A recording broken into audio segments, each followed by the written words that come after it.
السلام علیکم۔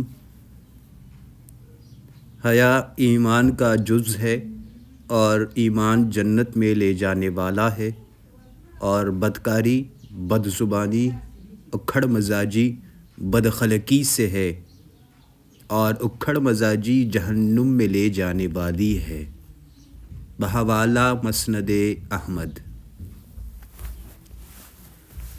دو چیزیں ایسی ہیں جن کو آدمی ناپسند کرتا ہے، حالانکہ ان میں ان کے لیے بہتری ہوتی ہے۔ ایک تو وہ موت کو پسند نہیں کرتا، حالانکہ موت ان کے لیے فتنہ و آزمائش سے بہتر ہے، اور دوسرے وہ مال کی کمی اور ناداری کو پسند نہیں کرتا، حالانکہ مال کی کمی آخرت کے حساب کو بہتر، مختصر اور ہلکا کرنے والی ہے۔ بحوالہ مسند احمد۔ باپ جنت کا درمیانی دروازہ ہے، چاہے تم اس دروازے کو ضائع کر دو یا اس کی حفاظت کرو۔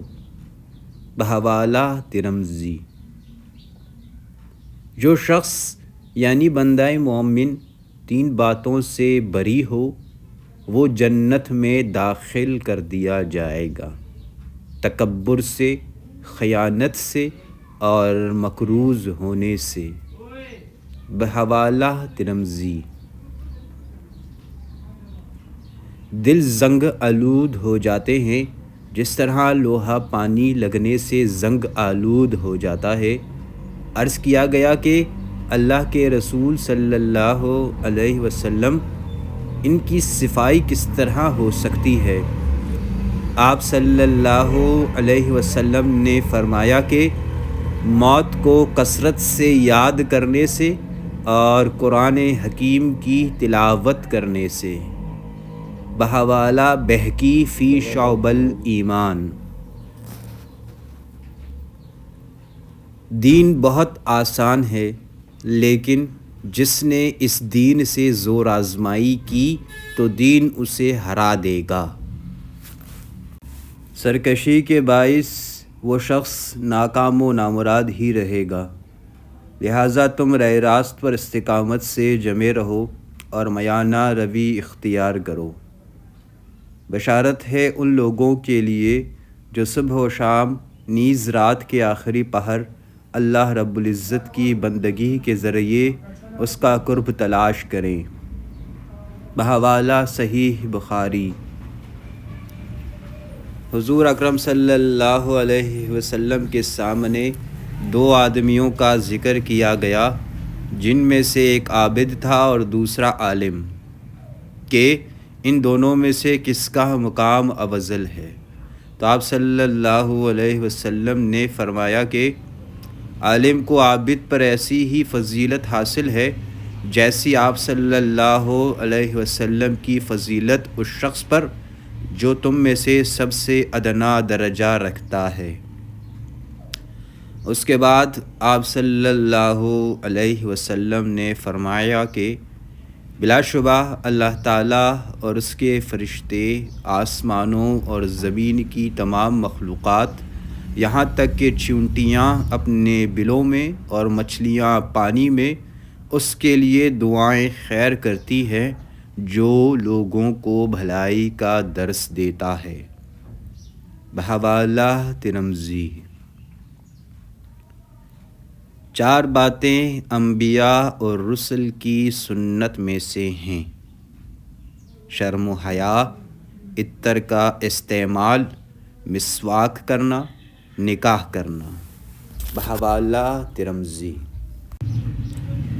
روز قیامت لوگوں کو ایک ایسی خاکستری رنگ کی سفید زمین پر جمع کیا جائے گا جو میدے کی روٹی کی طرح ہوگی، اس میں کسی کے لیے نشان راہ نہ ہوگا۔ بحوالہ صحیح بخاری و صحیح مسلم۔ اے نوجوانو، تم میں سے جو نکاح کی طاقت رکھتا ہو وہ ضرور نکاح کرے، کیونکہ اس سے نگاہ میں احتیاط آتی ہے اور شرمگاہ کی حفاظت ہوتی ہے، اور جو حقوق زوجیت ادا کرنے پر قادر نہ ہو وہ روزے رکھے، کیونکہ روزہ شہوت توڑنے کا ذریعہ ہے۔ بحوالہ صحیح بخاری۔ جس شخص میں یہ 4 عادتیں ہوں وہ خالص منافق ہے، اور جس کسی میں ان چاروں میں سے کوئی ایک عادت ہو تو وہ بھی منافق ہی ہے جب تک اسے چھوڑ نہ دے۔ جب اسے امین بنایا جائے تو وہ امانت میں خیانت کرے، اور بات کرتے وقت جھوٹ بولے، اور جب کسی سے کوئی عہد کرے تو وہ اسے پورا نہ کرے، اور جب کسی سے لڑائی ہو جائے تو وہ گالیوں پر اتر آئے۔ بحوالہ صحیح بخاری۔ جو شخص اللہ پر اور آخرت پر ایمان رکھتا ہے اسے اچھی بات کرنی چاہیے یا پھر اسے خاموش رہنا چاہیے۔ اسے اپنے کسی بھی ہمسائے کو تکلیف نہیں دینی چاہیے۔ اسے اپنے مہمان کی عزت کرنی چاہیے۔ بحوالہ صحیح بخاری۔ ایک دیہاتی جناب رسول اللہ صلی اللہ علیہ وسلم کی خدمت اقدس میں حاضر ہوا اور عرض کیا کہ یا رسول اللہ صلی اللہ علیہ وسلم، کوئی ایسا عمل بتلا دیجئے جس کے کرنے سے میں جنت میں داخل ہو جاؤں۔ آپ صلی اللہ علیہ وسلم نے فرمایا کہ اللہ وحدہ لا شریک کی عبادت کیا کرو اور کسی کو بھی اس کا شریک نہ ٹھہراؤ، فرض نماز پڑھو، فرض زکوٰۃ ادا کرو اور رمضان کے روزے رکھو۔ یہ سن کر دیہاتی کہنے لگا کہ اس ذات کی قسم جس کے قبضہ میں میری جان ہے، میں نہ تو اس پر کچھ زیادہ کروں گا اور نہ اس میں سے کچھ کم کروں گا۔ جب وہ دیہاتی چلا گیا تو جناب رسول اللہ صلی اللہ علیہ وسلم نے فرمایا کہ جو شخص کسی جنتی آدمی کو دیکھنے کی سعادت اور مسرت حاصل کرنا چاہے تو وہ اس آدمی کو دیکھ لے۔ بحوالہ صحیح بخاری۔ جس شخص کو یہ پسند ہو کہ اس کے رزق میں کشائش و کشادگی ہو اور عمر دراز ملے تو اسے چاہیے کہ وہ صلہ رحمی سے کام لیا کرے۔ بحوالہ صحیح بخاری۔ ہر دین اور مذہب کا ایک اہم عنصر اور بنیادی خوبی اور عادت ہوتی ہے، چنانچہ دین اسلام کی بنیادی خصلت اور خوبی شرم و حیا ہے۔ بحوالہ ابن ماجہ۔ جو شخص قلیل نعمت پر شکر نہیں بجا لاتا وہ کثیر نعمت پر بھی شکر نہیں کرتا، اور جو شخص لوگوں کا شکر ادا نہیں کرتا وہ اللہ تعالیٰ کا شکر گزار بھی نہیں ہو سکتا۔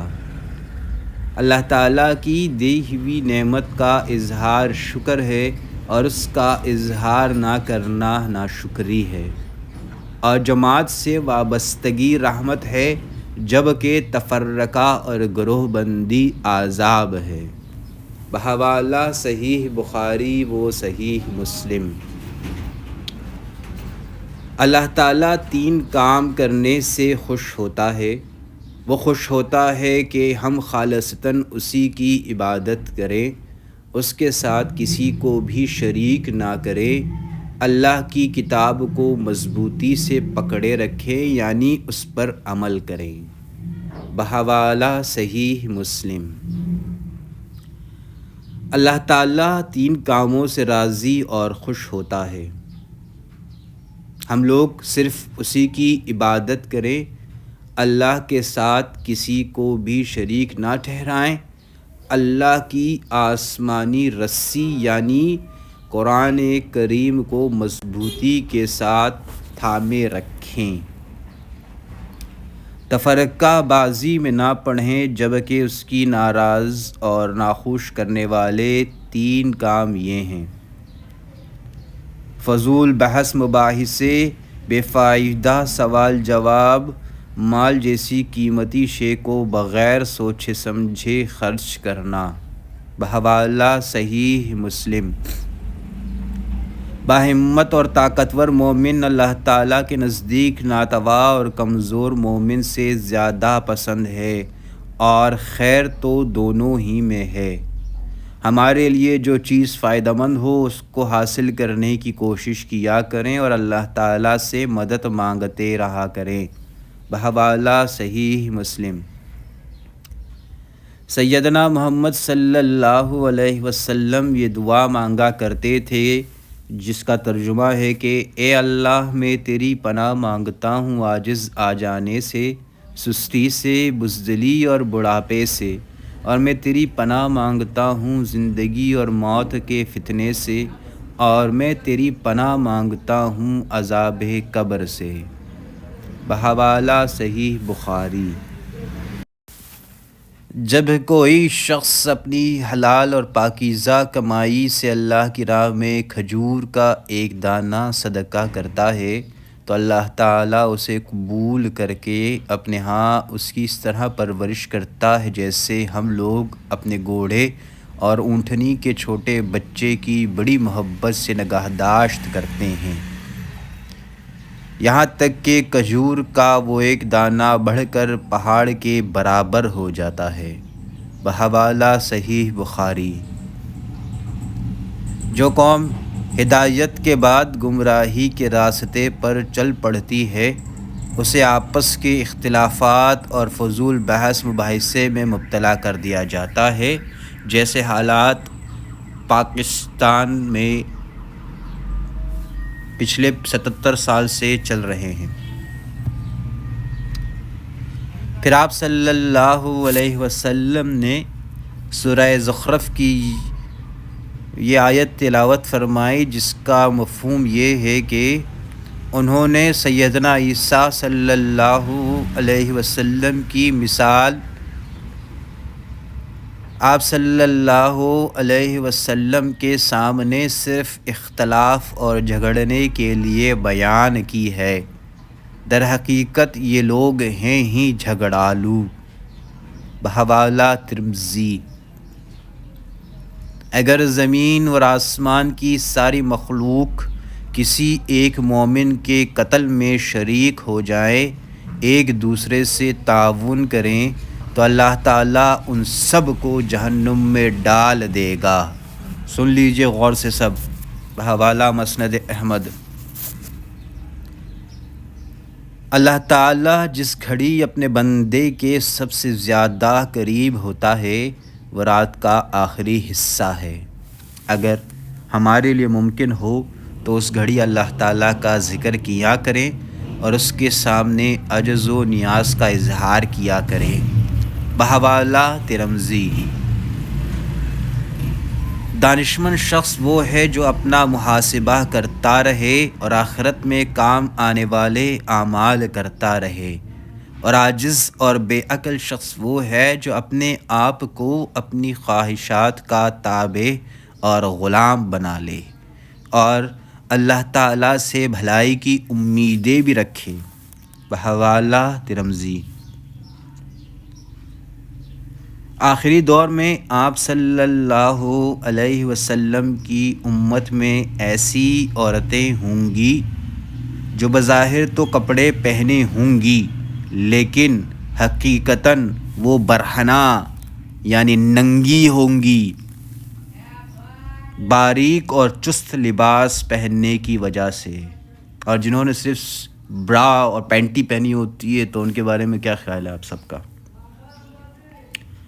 ان عورتوں کے سر کے بال بختی اونٹ کی کوہان جیسے ہوں گے، ان پر لعنت کرو کیونکہ وہ ملعون لعنتی عورتیں ہیں۔ بحوالہ طبرانی۔ روز قیامت مومن کے نامہ اعمال میں اخلاق حسنہ سے زیادہ کوئی وزنی چیز نہیں ہوگی، اور اللہ تعالیٰ فحش گو اور لا یعنی باتیں کرنے والوں لوگوں سے نفرت کرتا ہے۔ بحوالہ ترمذی۔ اللہ نفرت کرتا ہے۔ روز محشر اللہ تعالیٰ لوگوں کو جمع کر کے اعلان کرے گا، دنیا میں جو شخص جس چیز کی پیروی کرے گا آج وہ اسی سے مدد مانگے۔ سورج کو پوجنے والے سورج سے، چاند کو پوجنے والے چاند سے، جبکہ ظالموں اور سرکشی کی پیروی کرنے والے انہیں پکارے اور انہی سے مدد مانگے۔ بحوالہ صحیح بخاری۔ اللہ تعالیٰ نرمی اور شفقت پر جس قدر کرم نوازی اور مہربانی فرماتا ہے، سختی پر نہیں۔ جب اللہ تعالیٰ اپنے کسی بندے سے محبت کرتا ہے تو اس کے دل میں نرمی اور مہربانی ڈال دیتا ہے۔ یاد رکھو، جو گھرانہ باہمی نرمی اور مہربانی سے محروم کر دیا گیا تو سمجھ لو کہ وہ تمام دنیا اور آخرت کی بھلائیوں اور نعمتوں سے محروم کر دیا گیا ہے۔ بحوالہ طبرانی۔ سیدنا محمد صلی اللہ علیہ وسلم ایک ایسے جوان کے پاس تشریف لے گئے جس پر حالت نزاع طاری تھی۔ آپ صلی اللہ علیہ وسلم نے اس سے پوچھا کہ تم کیا امید رکھتے ہو؟ اس نے کہا کہ یا رسول اللہ صلی اللہ علیہ وسلم، اللہ کی قسم میں اللہ تعالیٰ سے امید رکھتا ہوں کہ وہ میرے گناہ معاف کر دے گا اور مجھے جنت میں داخل کر دے گا۔ آپ صلی اللہ علیہ وسلم نے فرمایا کہ جس قلب میں امید اور خوف دونوں جمع ہوں وہ ضرور نجات پا جائے گا۔ بحوالہ ترمذی۔ جبریل امین آپ صلی اللہ علیہ وسلم کی خدمت میں حاضر ہوئے اور کہنے لگے کہ اے محمد صلی اللہ علیہ وسلم، دنیا میں جتنا چاہو رہ لو، بالآخر اس دنیا سے کوچ کرنا ہے۔ جو چاہو عمل کر لو، ہر حال میں اس کا بدلہ مل کر رہے گا، اور جس چیز سے چاہو محبت کر لو، مگر بالآخر اسے چھوڑ کر جانا ہوگا۔ یاد رکھو کہ ایک مومن کی عزت و شرافت راتوں کو اللہ تعالیٰ کے سامنے جاگنے میں اور لوگوں سے استغنا میں ہے۔ بحوالہ الترغیب و الترہیب۔ صراط مستقیم کے دونوں جانب دو لمبی چوڑی دیواریں ہیں، ان دیواروں میں دو دروازے ہیں جن پر پردے لٹک رہے ہیں۔ صراط مستقیم کے دروازے پر ایک پکارنے والا پکار رہا ہے کہ لوگو صراط مستقیم پر چلو، دائیں بائیں دروازوں میں داخل نہ ہونا۔ کچھ لوگ دائیں بائیں دروازوں کی طرف آواز لگا رہے ہیں۔ صراط مستقیم اسلام ہے، وہ دو دیواریں حدود اللہ ہیں، دیواروں میں محارم اللہ ہے۔ صراط مستقیم کی طرف پکارنے والا قرآن مجید ہے۔ بحوالہ مسند احمد۔